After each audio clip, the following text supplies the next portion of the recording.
Hola, ¿cómo están? Nos encontramos otra vez nuevamente en nuestra primer materia digital llamada Identidad de Reino. Y les recordamos que el lema de nuestra materia dice que el ADN de un hijo es la obediencia. En este encuentro estamos en nuestra unidad número 2, que se llama Ser Entendido, porque nuestro tema en esta unidad, el tema que nos convoca, es el entendimiento y la palabra. Esta unidad tiene un sustento escritural que se encuentra en Efesios 1, 17, 18, que ya lo hemos visto en la clase anterior y que ustedes lo pueden repasar todas las veces que lo necesiten, porque el sustento escritural refleja el trasfondo de lo que significa ser entendido en Dios. En esta oportunidad estamos en nuestra segunda clase de la unidad, que se llama Ser entendidos es pensar con la mente de Cristo. Pero antes de entrar en esta segunda clase, a mí me gustaría que juntos hagamos un repaso de lo que vimos en la clase 1 acerca de ser entendidos en la revelación. Y una de las cosas que dijimos la clase pasada es que para ser entendidos, lo primero que nosotros necesitamos es conocer a Dios. Conocer y recibir de Dios la sabiduría de Él, la sabiduría de lo alto. Recibir esa comprensión espiritual, esa comprensión de espíritu que nos va a ayudar a tener claridad espiritual para entender lo que Dios dice en su palabra. Y además necesitamos que ese entendimiento, que es traducido como inteligencia espiritual, se active, que esa inteligencia espiritual se active en nosotros para que realmente no solamente podamos entender, sino que también podamos obedecer el pensamiento de Dios. Hablamos acerca de nuestra relación con las Escrituras, de nuestra relación con la palabra, y decíamos que para poder entender y relacionarnos con la palabra tenemos que tener un cambio de mentalidad. O sea, tenemos que dejar que la palabra nos alumbre el entendimiento para que realmente podamos ser gobernados por Cristo. Necesitamos estar dispuestos a vivir y experimentar lo que la palabra dice. Necesitamos cambiar nuestra manera de pensar para que así pueda cambiar nuestra manera de vivir. Así que hasta aquí este repaso que un poco nos refresca los conceptos que trabajamos en la clase 1. Y volviendo a el título de nuestra clase 2 que dice ser entendidos es pensar con la mente de Cristo, yo quisiera preguntarles si ustedes piensan que es posible pensar con la mente de Cristo. Y si la respuesta es sí, me gustaría que pensaran cómo es posible esto, ¿no? ¿Cómo es posible pensar con la mente de Cristo? Veamos, cuando nosotros conocemos al Señor y la nueva vida en Cristo viene a nosotros, nos trae a una nueva naturaleza espiritual, que es la naturaleza del Espíritu. Por eso nosotros, dice Cristo, que somos una nueva criatura, que somos una nueva creación. Dice la Escritura, de modo que si alguno está en Cristo, nueva criatura es. Las cosas viejas pasaron, aquí hay un presente continuo, van pasando a medida que vamos creciendo, y he aquí todas las cosas son hechas nuevas. Pero no solamente somos llamados a una nueva creación, somos llamados a un nuevo nacimiento. Dice también la Escritura, de cierto te digo, que el que no naciere de nuevo no puede ver el reino de Dios. Quiere decir que para poder pensar como Dios piensa, nosotros tenemos que ser regenerados en nuestra vida y tener esta nueva creación que es la que nos habilita para ver y entender todo lo que Dios dice. Realmente, si nosotros pensamos en la mente y pensamos en nuestra mente, en la mente humana, quizás podamos pensar que es difícil pensar las cosas de Dios.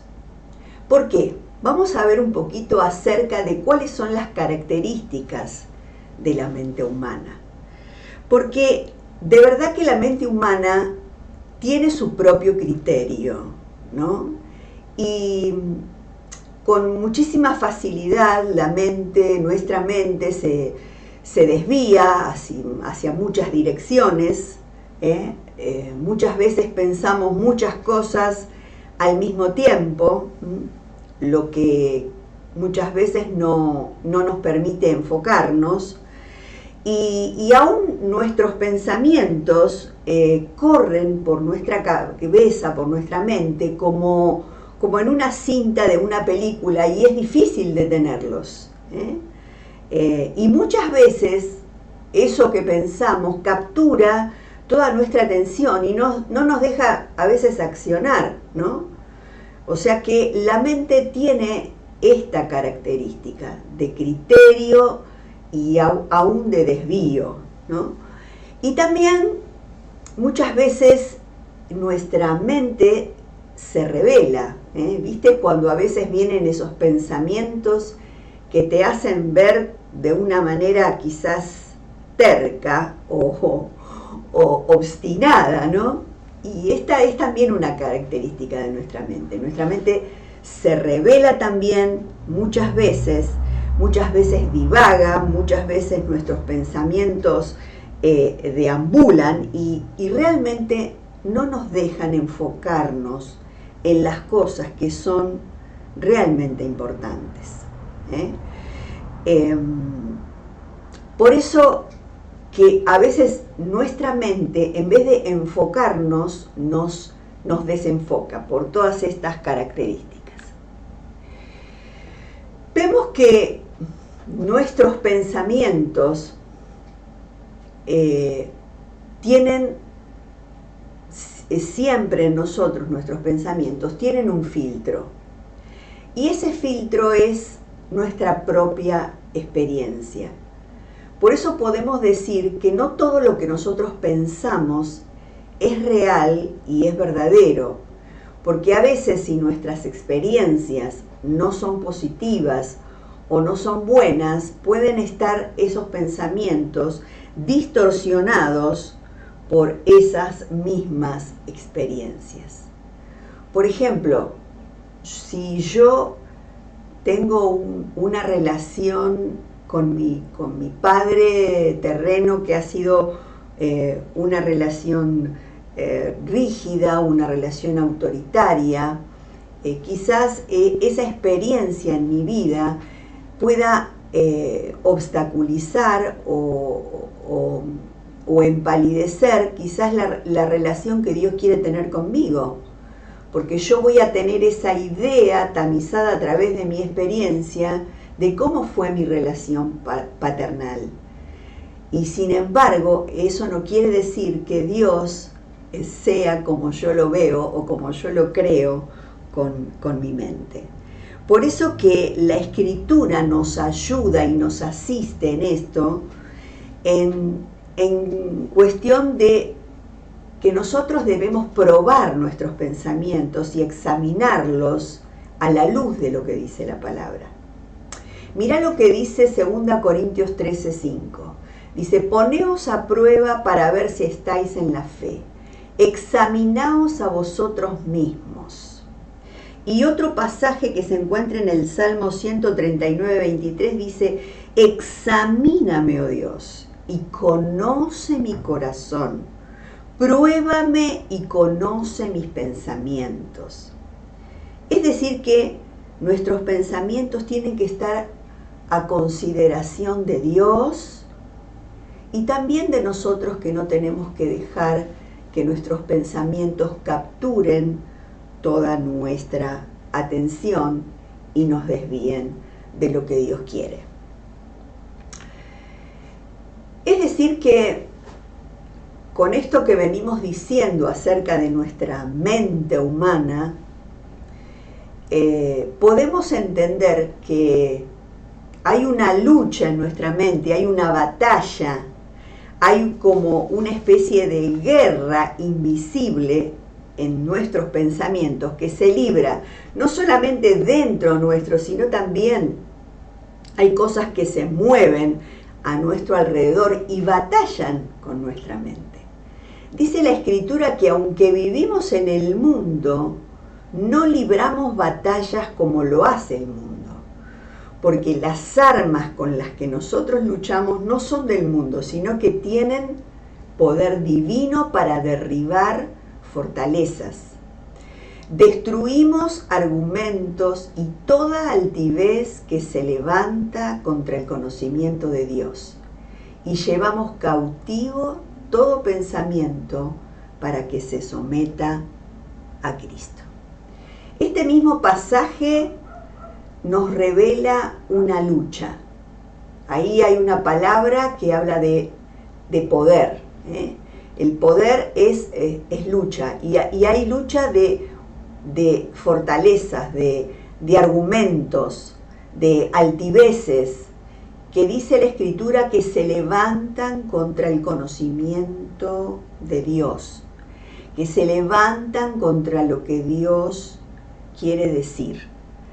Pero nosotros tenemos armas para luchar en esta batalla. Y nuestras armas, como dice la misma palabra, no son carnales, no son de este mundo, son armas espirituales que nos ayudan a luchar poderosa y espiritualmente en esta batalla. Me gustaría definir un poquito algunas de estas palabras que se mencionan en la Escritura. Porque ¿qué es una fortaleza? Una fortaleza puede ser un pensamiento resistente, un pensamiento que está instalado en mi mente con una fuerza de ley y que no me permite recibir la verdad de Dios. Puede ser un argumento, puede ser una idea o un pensamiento contrario, o un pensamiento distorsionado, o un pensamiento contradictorio. Y también hay altiveces que tienen que ver quizás con vanidades, con orgullos, con cosas que nos hacen pensar que nosotros podemos dominar todas las cosas. Entonces, todas estas cosas están en nuestra mente como una lucha, como una batalla que nosotros tenemos que librar. ¿Y cómo la libramos? ¿Qué es lo que termina diciendo este pasaje? Que llevemos cautivo todo pensamiento para que se someta a Cristo. Este principio es el que yo quisiera resaltar con vos. Todo pensamiento humano lo hemos de someter a Cristo para que lo obedezca a Él. Y aquí lo hemos de someter es una frase que tiene un tono imperativo. Es como que vos tenés que ordenarle a tus pensamientos que ellos se sometan a Cristo, para que así puedan obedecerlo a Él. Si hablamos de la mente humana y estamos pensando en esto de si nos es posible pensar con la mente de Cristo, sabemos que no podemos pensar con la mente de Cristo con nuestros patrones de nuestra propia mente, porque recién estuvimos viendo cómo es nuestra mente, que se revela, que divaga, que deambula, que se desvía. Entonces con esa mente nosotros no podemos pensar como Cristo piensa. Por eso la única mente que decodifica lo que Dios dice es la mente de Cristo. Y ¿sabes qué? Sí podemos pensar con la mente de Cristo, porque la Escritura dice que la mente de Cristo nos fue impartida. ¿Quién conoció la mente del Señor? ¿Quién le instruirá? Mas nosotros, está hablando de nosotros, tenemos la mente de Cristo. Es decir, que nosotros podemos pensar con la mente de Cristo porque la mente de Cristo se nos fue impartida a partir del momento en que nosotros hemos nacido de nuevo, que hemos nacido a Cristo y que hemos recibido la naturaleza, esta naturaleza espiritual en nosotros. Entonces Dios habla a la mente de Cristo que está en nosotros. ¿Por qué? Porque ella es la única que puede entender las cosas espirituales. Otro pasaje dice, porque ¿quién entendió la mente del Señor? ¿O quién fue su consejero? ¿O quién le dio a él primero para que le sea pagado? Porque de él y por él y en él son todas las cosas.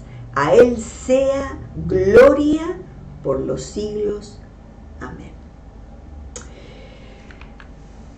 La mente humana y la mente de Cristo son diametralmente diferentes, ¿no es cierto? Por eso que podemos decir que el temor a Dios es lo contrario a una mente dispersa. Porque si nosotros retomamos este concepto de que la mente humana se dispersa y divaga, podemos decir que este temor a Dios es lo contrario a una mente dispersa. Y una mente dispersa nunca puede entender lo que Dios quiere revelar. Pero para que yo pueda experimentar el temor de Dios, necesito que Dios se me revele, necesito revelación de lo que Dios es. Necesito conocerlo, necesito respetarlo, necesito glorificarlo con mi vida y con mi obediencia. Hay un pasaje en Romanos 1:21 que dice que a pesar de haber conocido a Dios, no lo glorificaron como a Dios ni le dieron gracias, sino que se extraviaron en sus inútiles razonamientos y se les oscureció su insensato corazón. Esto nos puede pasar a nosotros. Por eso es necesario que entendamos que conocer es más que conocer, es respetarlo, es glorificarlo. Dice, lo conocieron, pero no lo glorificaron con su obediencia. Lo conocieron, pero no lo respetaron. Hicieron a Dios a su forma. Entonces, conocer a Dios y glorificar a Dios con mi vida y con mi obediencia es lo que significa realmente conocerlo, respetarlo no hacerlo a mi forma. Ahora bien, si nosotros podemos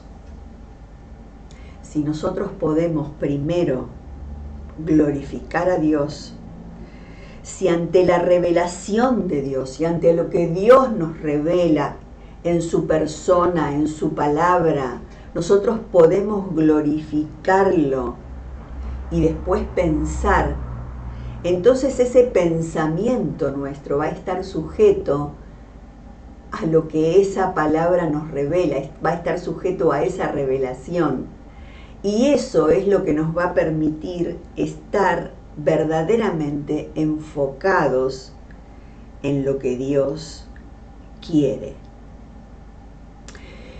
La revelación es la vida continua de Cristo en nosotros.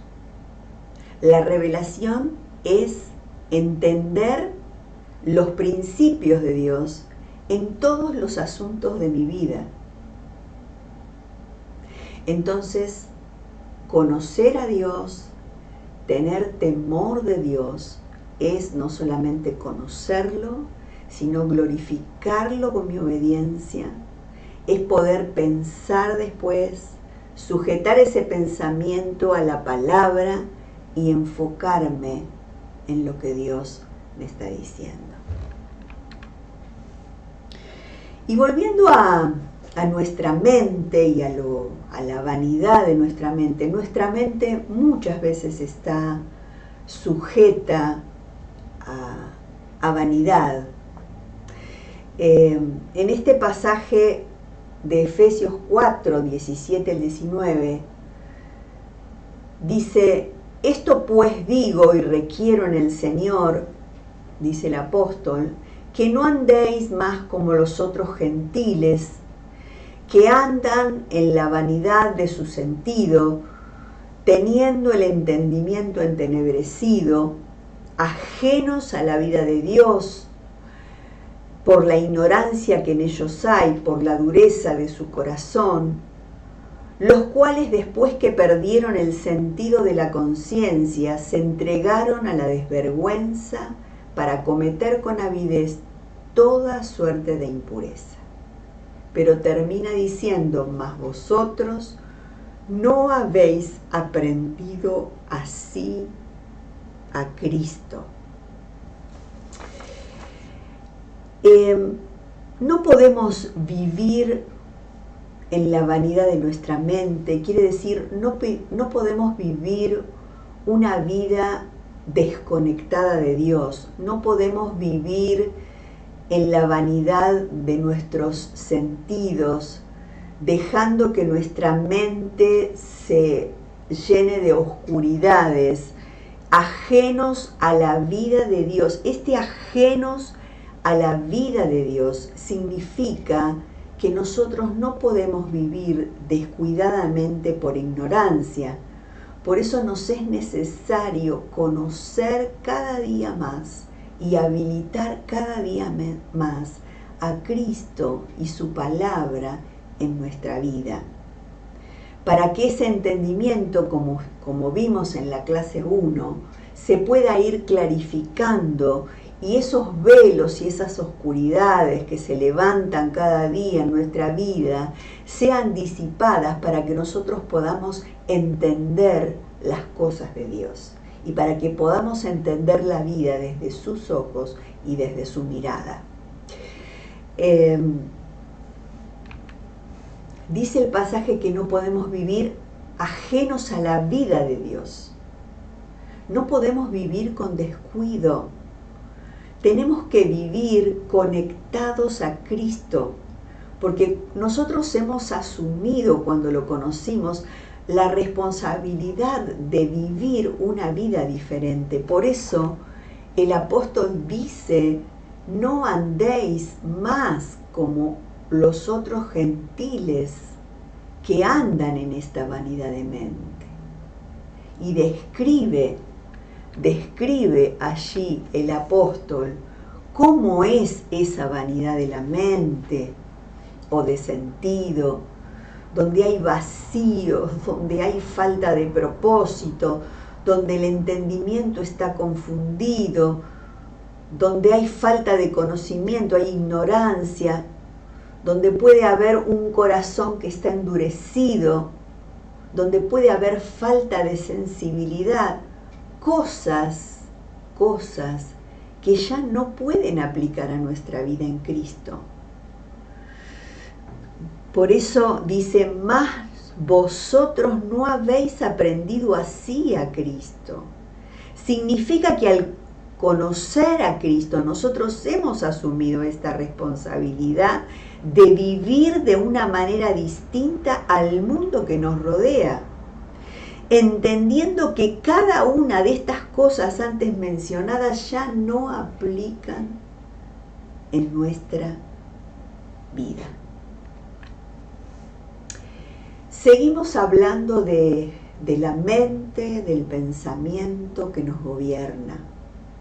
Y yo te pregunto, ¿qué pensamiento gobierna en nosotros?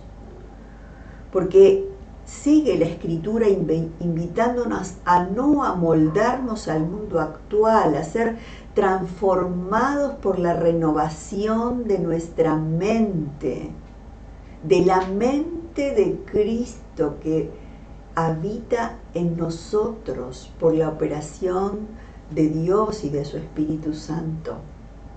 Entonces, esta mente es la que tiene que gobernar nuestra propia vida.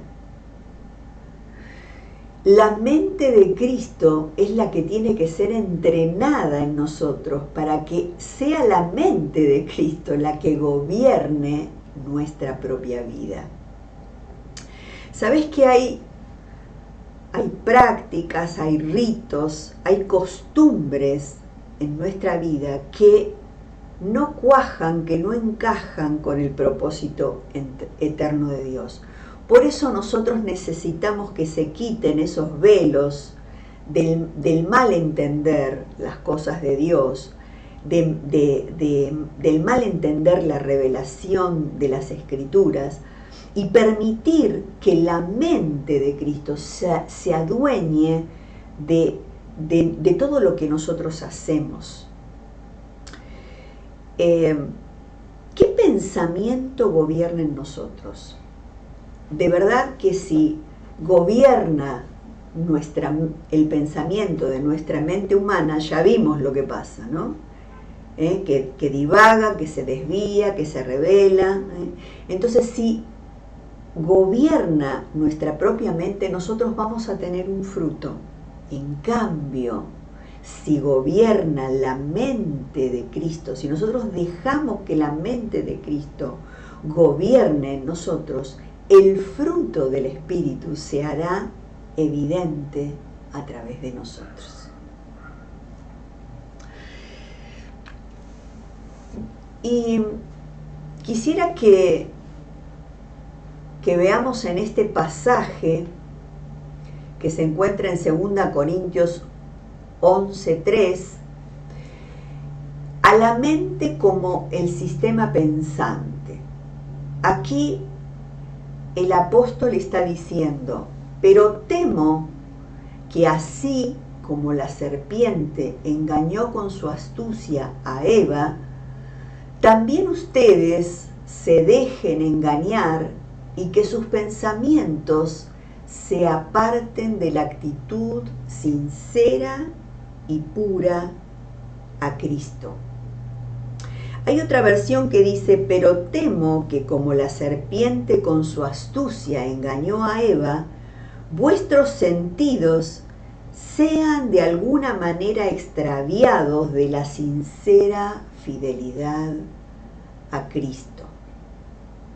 Y aquí el apóstol está hablando, está haciendo un paralelismo entre Eva y la mente. Está hablando de Eva como la mente, como el sistema pensante. Aquí no está tomando a Eva como mujer, está diciendo como la serpiente engañó a Eva, como la serpiente engañó a la mente de Eva, que teme que nosotros también podamos dejarnos engañar y que nuestros pensamientos nos aparten de la actitud sincera y pura hacia Cristo, que nuestros pensamientos, que nuestros sentidos nos aparten o nos extravíen de la sincera fidelidad a Cristo, dice este otro pasaje. Aquí la astucia de la serpiente está hablando de todo lo que habla. La mente está ligada al alma del hombre. El alma del hombre está compuesta por la mente, por las emociones, por la voluntad y también por los sentidos. En relación a los sentidos, podemos decir que también nuestros sentidos son la manera en la que nosotros percibimos el mundo y todo lo que nos rodea, ¿no? Los sentidos son los captadores, los que nos dan una interpretación, los que nos otorgan la interpretación de las cosas. A través de los sentidos podemos ver, podemos sentir, podemos oler, podemos escuchar, podemos captar todo lo que nos rodea y nos acerca a una interpretación de las cosas. Ahora bien, si nuestros sentidos no son dominados por la vía del espíritu, pueden actuar a nuestro favor o en nuestra contra. Porque de acuerdo a cómo yo estoy percibiendo la realidad que me rodea, es como yo voy a actuar, ¿no es cierto? Y a veces nuestra percepción de la vida y de lo que nos rodea no es clara, no es real. Por eso los sentidos también necesitan ser captados, ser sujetados a la autoridad del espíritu en nosotros, para que realmente nosotros podamos vivir de acuerdo a lo que Dios quiere. Esto pues digo y requiero en el Señor, que no andéis como los otros gentiles que andan en la vanidad de sus sentidos. Si volvemos al texto,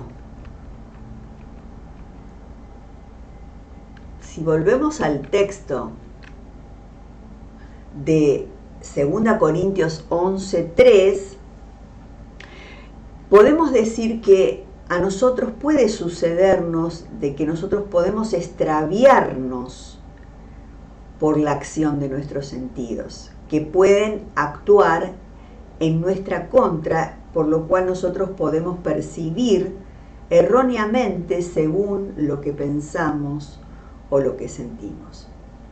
Es importante saber que todos podemos tener altos y bajos en nuestra fe, pero lo importante es que no nos conformemos y que no nos dejemos llevar por la corriente de nuestras emociones, de nuestros sentidos, de la propia vanidad de nuestra mente.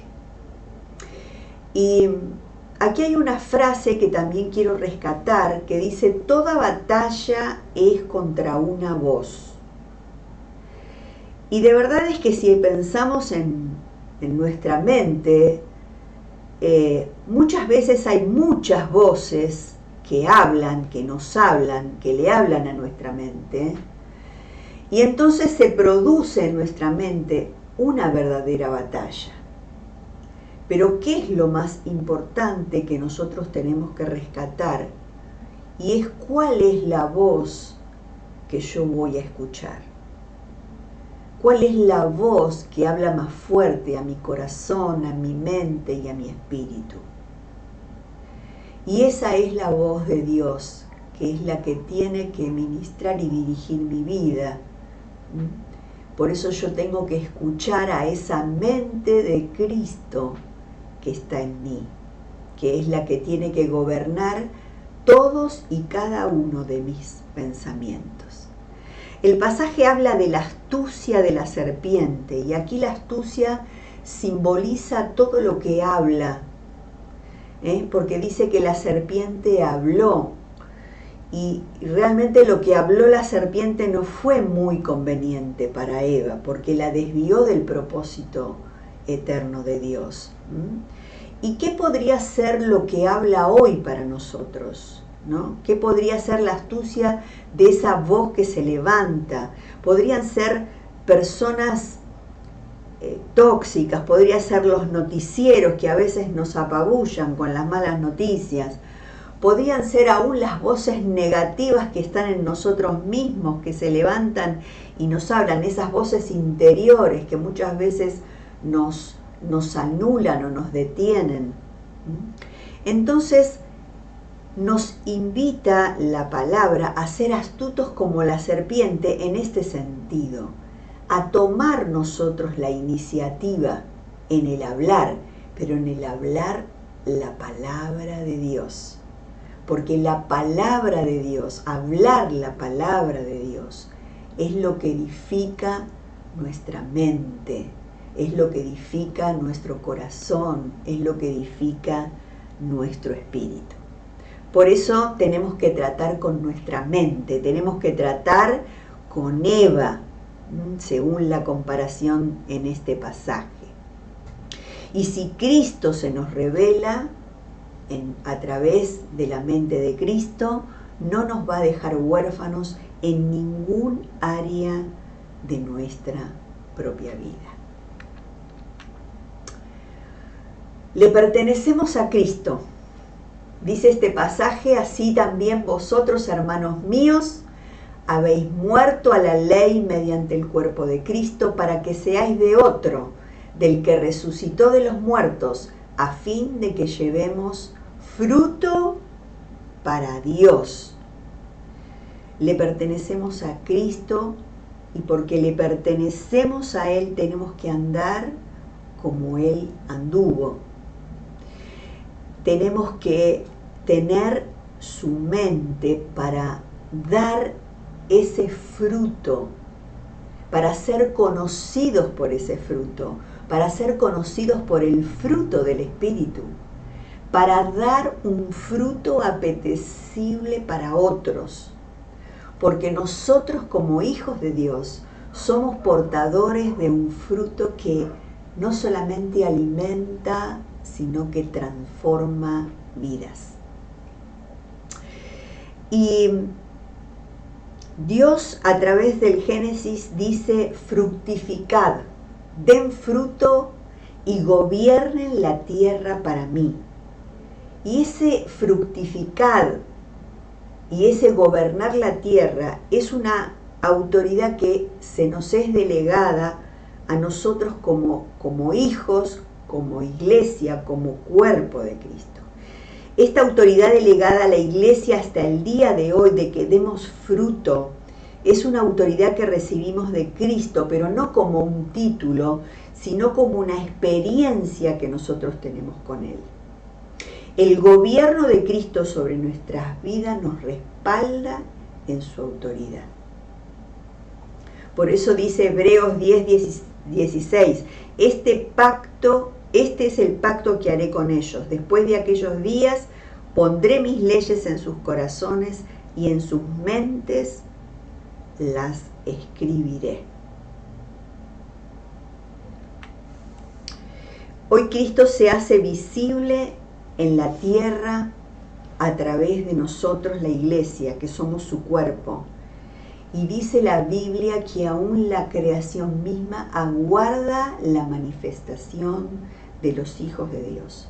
Nosotros estamos en esta tierra para manifestar a Cristo, para dar un fruto apetecible para otros, para que otros vengan a comer de ese fruto.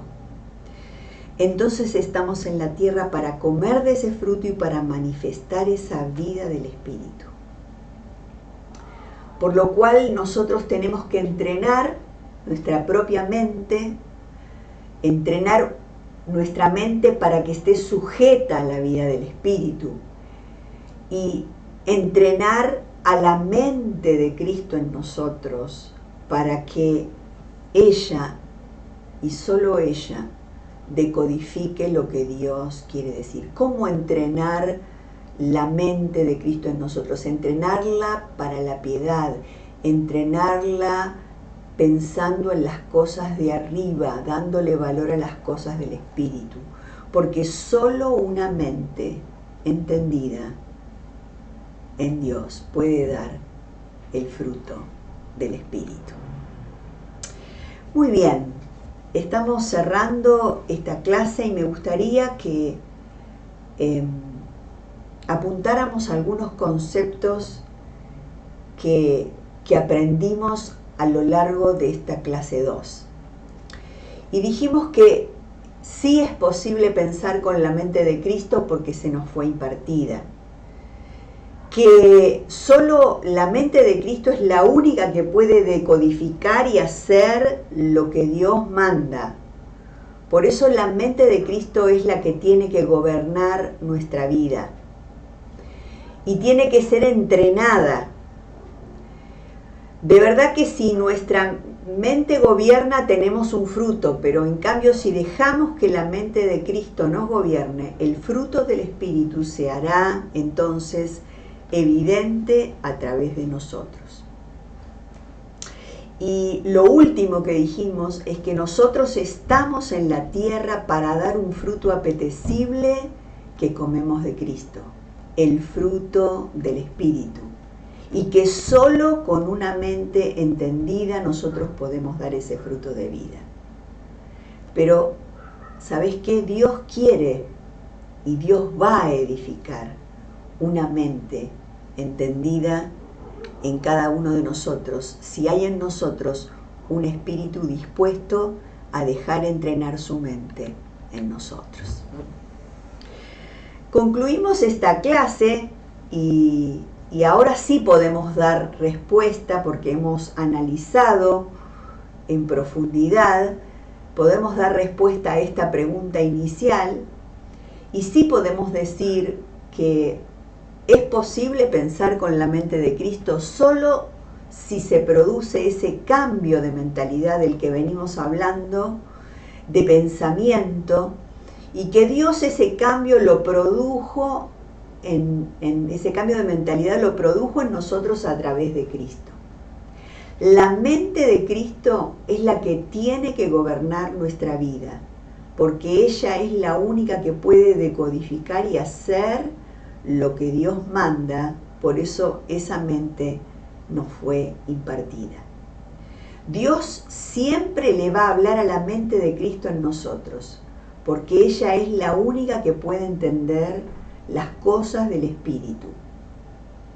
Una mente sujeta a la vida del Espíritu es la que permite que Dios se manifieste en nosotros y a través de nosotros. Hasta aquí hemos desmenuzado juntos la clase 2 y me gustaría, como te dije en la clase anterior, que vuelvas a este video, que vuelvas a estos conceptos, que te bajes el PDF que seguramente vas a poder tener a tu disposición y que vos trabajes una vez más con estos conceptos que seguramente van a venir a edificar tu vida y ayudarte a entender que es posible pensar con la mente de Cristo, porque esa mente se nos fue impartida. Y te quiero dejar un desafío, quiero proponerte que te detengas a evaluar tus conversaciones diarias y que puedas responder si esas conversaciones responden a una mente que está gobernada por Cristo. En caso de que contestes que no, me gustaría que pienses qué cambios podrías hacer para que esto sea modificado en tu vida. Otro desafío que quiero dejarte es que si tuvieras que examinar tus pensamientos más recurrentes, ¿podrías decir que esos pensamientos están gobernados por la mente de Cristo? En el caso de que contestes que no, quiero preguntarte qué estarías dispuesto a hacer. Y finalmente, como siempre te pido, que puedas llevar estos desafíos a un tiempo de oración para observar qué es lo que identificaste, para que lo puedas poner a los pies del Señor y para que Él y solo Él nos pueda ayudar a vivir verdaderamente conectados a Él, para que su mente pueda capturar absolutamente todos los pensamientos de nuestra vida y que realmente nosotros podamos vivir conforme a su propósito eterno. Bueno, muchas gracias. Nos vemos en la próxima clase, el próximo jueves. Te esperamos en Edemi Gestión del Reino con nuestra materia Identidad del Reino. Muchas gracias.